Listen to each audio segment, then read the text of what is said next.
What is fossil fuel theory? What is fossil fuel theory? What is fossil fuel theory?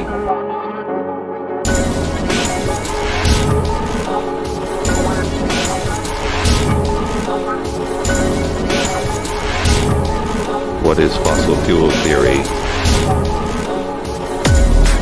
Fossil fuel theory contends that crude oil comes from the decaying remains of ancient life on Earth, and that this crude oil is in limited supply. This has become a widely accepted theory. It has been taught in public schools in the United States throughout all of the 20th century, and yet it does not completely make sense. For one thing, all predictions on when the world will run out of oil have been wrong. All of them. In May 1920, the U.S. Geological Survey announced that the world's total endowment of oil amounted to 60 billion barrels.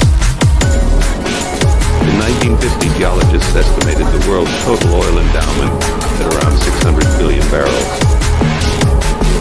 By the year 2000, a total of 900 billion barrels of oil had been produced. Total world oil production in 2000 was 25 billion barrels.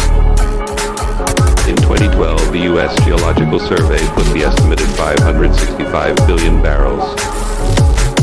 1.6 trillion barrels of recoverable oil remain, according to a 2023 survey by Rystad Energy.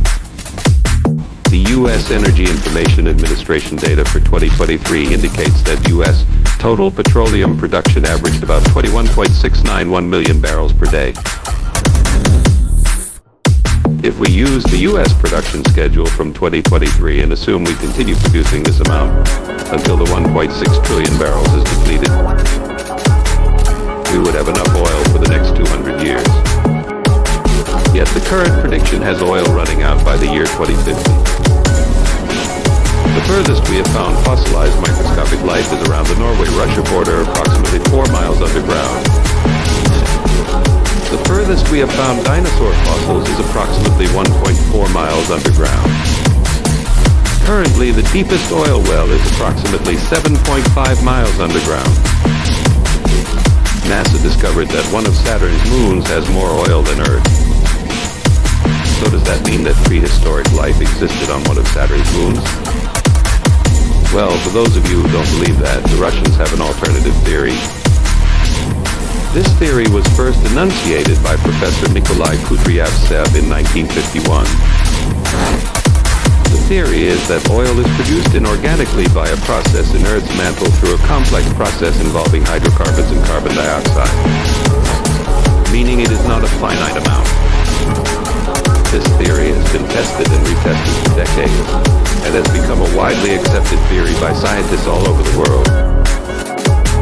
If this is the case, why did we not learn this in school?